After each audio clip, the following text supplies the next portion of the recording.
Hari ini aku berkesempatan untuk jalan-jalan ke Kampung Muara, Cibung Bulang, Bogor. Lokasi ini sekitar 20 kilometer dari pusat kota Bogor deh. Kamu udah pernah jalan-jalan ke sini belum? Lokasi jalan-jalan itu kan nggak cuma di mall aja. Tempat yang aku kunjungi ini spesial banget. Tempat ini jadi saksi sejarah salah satu kerajaan Hindu di Indonesia. Di tempat ini ada sebongkah batu besar yang sangat berharga. Tapi tenang, bukan batu sembarang batu ya. Coba perhatiin deh. Batu ini ada bekas telapak kaki sama tulisannya. Batu ini tuh adalah salah satu prasasti peninggalan kerajaan Hindu. Nama prasasti ini adalah Prasasti Ciaruten dari Kerajaan Tarumanegara. Di depan prasasti ini ada prasasti lain lagi, namanya Prasasti Kebon Kopi. Prasastinya berbentuk batu juga. Bedanya, telapak kakinya adalah telapak kaki gajah. Kira-kira apa ya makna di balik prasasti-prasasti ini? Seberapa luas ya wilayah Kerajaan Tarumanegara ini? Tarumanegara sendiri apa sih artinya? Biar kamu nggak kepo dan penasaran, ayo deh kita bahas. Namanya Kerajaan Tarumanegara.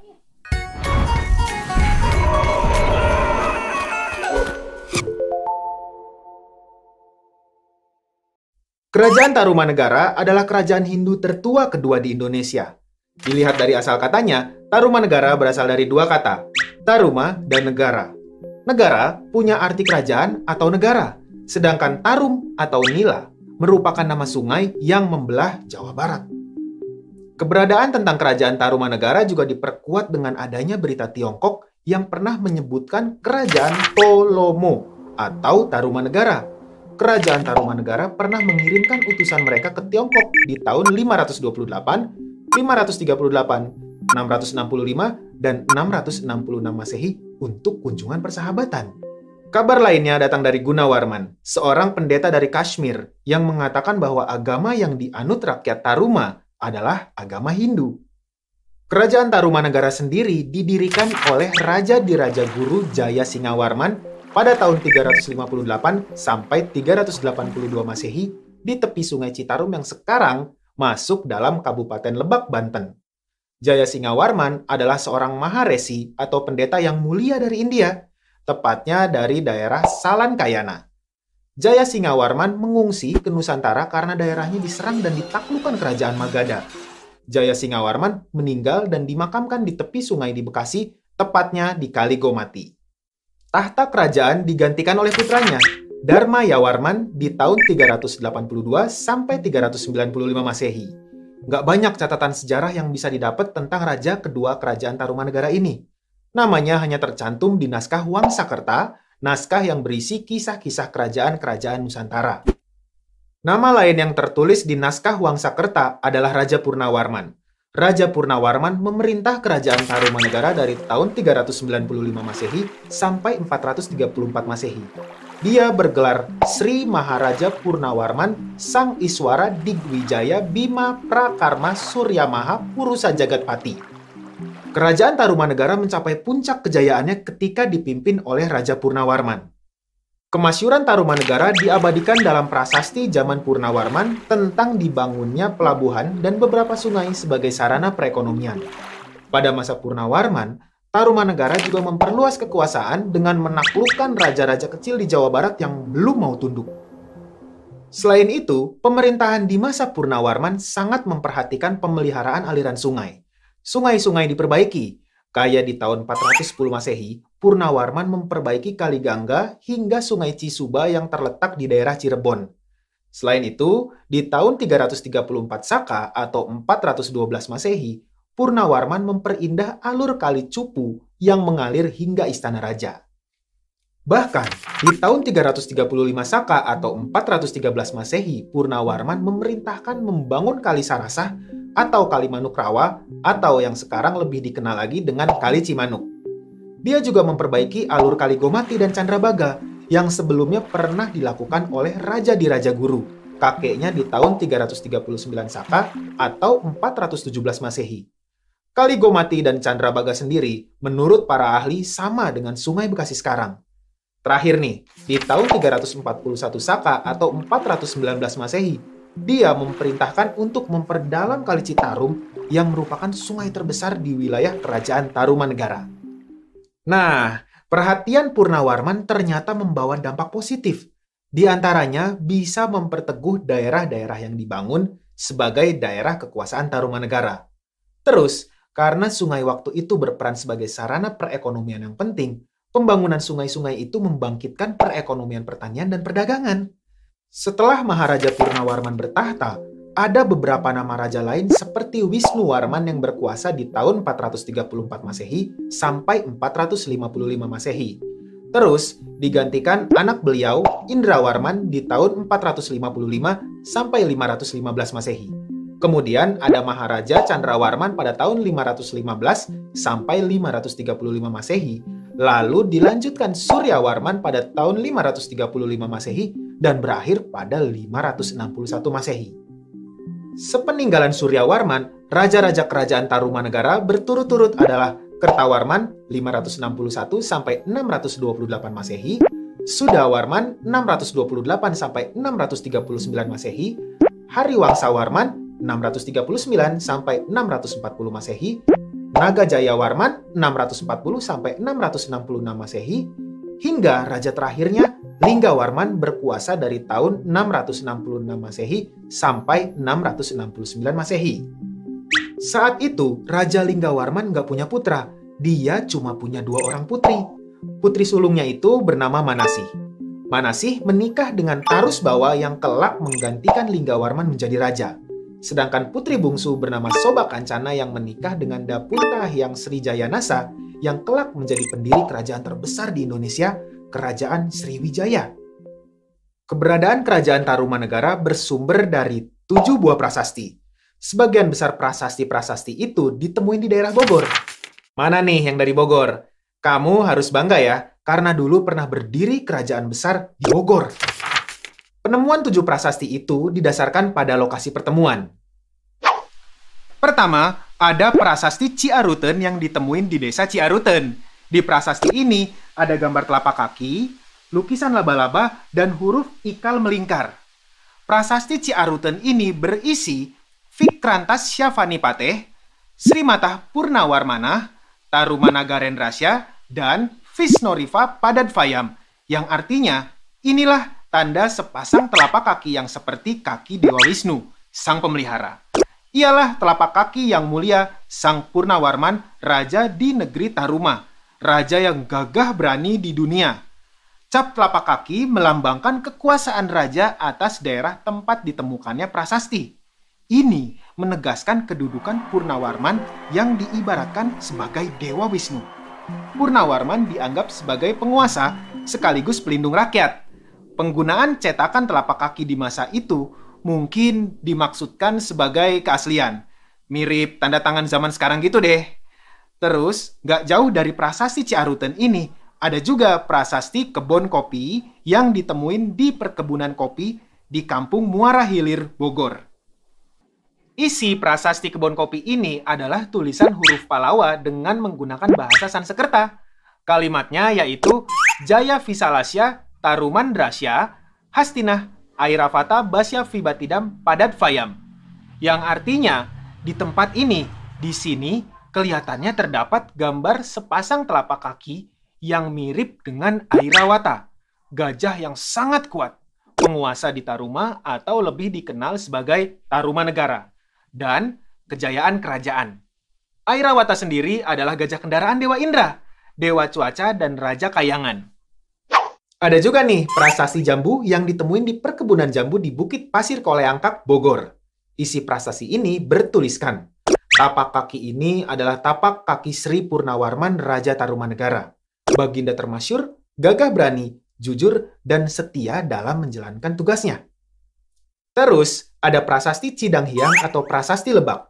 Prasasti ini ditemuin di tepi sungai Cidanghyang di Desa Lebak, Kecamatan Munjul, Kabupaten Pandeglang, Banten di tahun 1947. Prasasti ini berisi 2 baris kalimat yang berbentuk puisi yang ditulis dengan huruf Palawa dan bahasa Sanskerta. Isi prasasti ini mengagung-agungkan keberanian Raja Purnawarman. Nah, ada lagi juga prasasti Pasir Awi. Yang pasti, Prasasti ini ditemuin di Pasir Awi, Bogor. Tapi sayangnya, prasasti ini belum bisa dibaca sama para ahli. Ya, sayang banget kan? Padahal kalau bisa kebaca, bisa dapat info lagi tuh tentang kerajaan Tarumanegara. Ada juga prasasti yang senasib nih dengan prasasti Pasir Awi. Prasasti Muara Cianten. Prasasti ini ditemuin di tepi Sungai Cisadane. Prasasti ini masih terdapat di pinggir sungai. Sayang ya, belum bisa dibaca, jadi nggak bisa mengungkap sejarah kerajaan Tarumanegara. Terakhir, yang menarik itu adalah prasasti Tugu. Prasasti ini jadi prasasti terpenting dan terpanjang dari Raja Purnawarman yang waktu itu udah bertahta selama 22 tahun. Dalam prasasti ini disebutkan tentang pembangunan saluran air yang panjangnya 6.112 tombak. Kira-kira berapa kilometer ya? 6.112 tombak itu setara 11 kilometer. Aliran air itu diberi nama Gomati. Coba bayangin, saluran ini tuh dibangun hanya dalam waktu 21 hari. Gila nggak tuh? Aliran air sepanjang 11 kilometer selesai dalam 21 hari saja. Keren nih. Dari prasasti-prasasti tersebut, kita bisa nyimpulin kalau waktu itu di Jawa Barat udah ada kerajaan yang besar dan cukup makmur. Tapi sayangnya kejayaan kerajaan itu suram ketika Tarumanegara dipimpin oleh Sudawarman. Tarumanegara udah mulai nampak mengalami kemunduran. Salah satunya adalah pemberian pemerintahan sendiri atau otonomi kepada raja-raja bawahan yang diberikan oleh raja-raja sebelumnya, enggak disertai hubungan dan pengawasan yang baik. Akibatnya, para raja bawahan merasa enggak terlindungi dan enggak diawasi. Terus, munculnya kerajaan pesaing Tarumanegara yang sedang naik daun, yaitu Kerajaan Galuh. Sehingga terjadi pemberontakan. Hingga raja terakhir Linggawarman nggak punya anak laki-laki. Jadi, pamor Tarumanegara terus merosot dan akhirnya kerajaan ini pecah jadi dua kerajaan. Kerajaan Sunda dan Kerajaan Galuh. Kerajaan Sunda jadi kelanjutan Kerajaan Tarumanegara yang dipegang oleh Tarusbawa, menantu Raja Linggawarman. Sedangkan Kerajaan Galuh dikuasai oleh Ureti Kandayun. Oke teman-teman, di video ini kita udah belajar tentang Kerajaan Tarumanegara, kerajaan Hindu tertua kedua di Indonesia. Keberadaan Kerajaan Tarumanegara ini diperkuat dengan adanya berita Tiongkok dan dari seorang pendeta dari Kashmir yang bilang bahwa agama yang dianut rakyat Taruma adalah Hindu.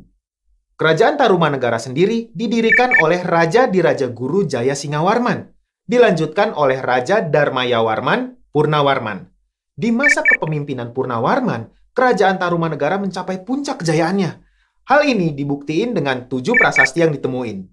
Dari prasasti-prasasti itu, kita bisa lihat kemakmuran Kerajaan Tarumanegara. Tapi sayangnya, kemakmurannya harus diikuti kemundurannya, hingga Kerajaan Tarumanegara ini dipisah jadi dua kerajaan. Kerajaan Sunda dan Kerajaan Galuh. Kalau kamu mau ngulang lagi materi tentang sejarah Kerajaan Tarumanegara ini, kamu bisa klik timestamp yang ada di bawah video ini ya. Sampai jumpa di video selanjutnya. Dadah!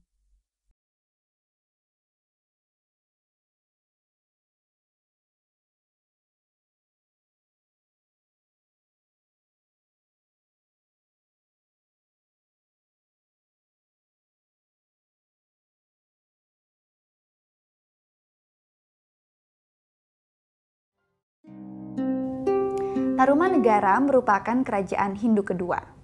Diperkirakan berlokasi di lembah Sungai Citarum, Jawa Barat. 7 buah prasasti telah ditemukan.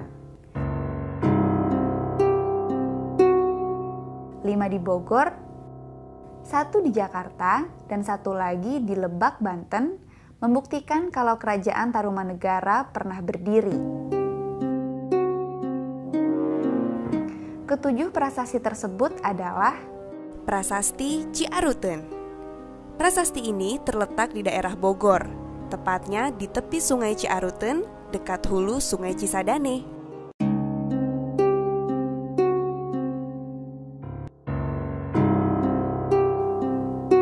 Prasasti Kebon Kopi. Letak prasasti ini berada di Kampung Muara Hilir, Cibungbulang, Bogor.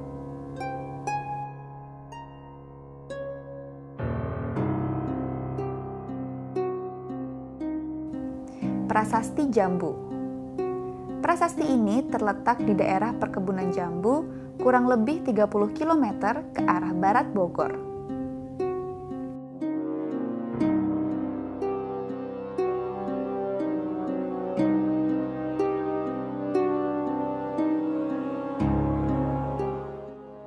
Prasasti Pasir Awi ditemukan di daerah Citerep, Cibinong, Kabupaten Bogor.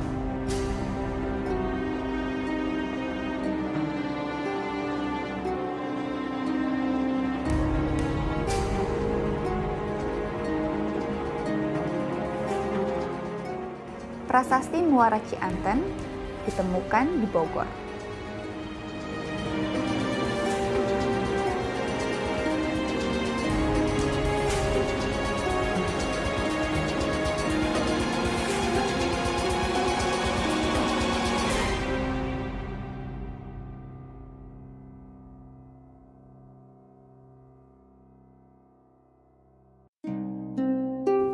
Prasasti Lebak Munjul Cidanghiang ditemukan di Kampung Lebak di tepi Sungai Cidanghiang, Kecamatan Munjul, Kabupaten Pandeglang, Provinsi Banten.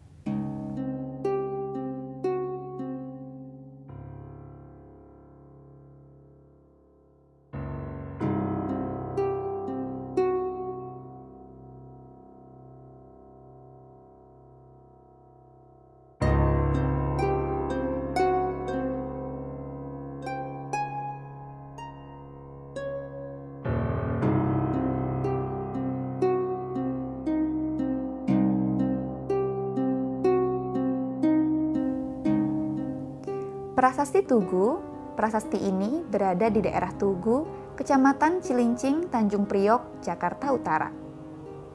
Prasasti yang ditulis dengan huruf Pallawa dan berbahasa Sanskerta tersebut tidak berangkat tahun. Namun, bila dilihat dari langgam atau bentuk hurufnya, prasasti tersebut ditulis kurang lebih pada abad 5 Masehi.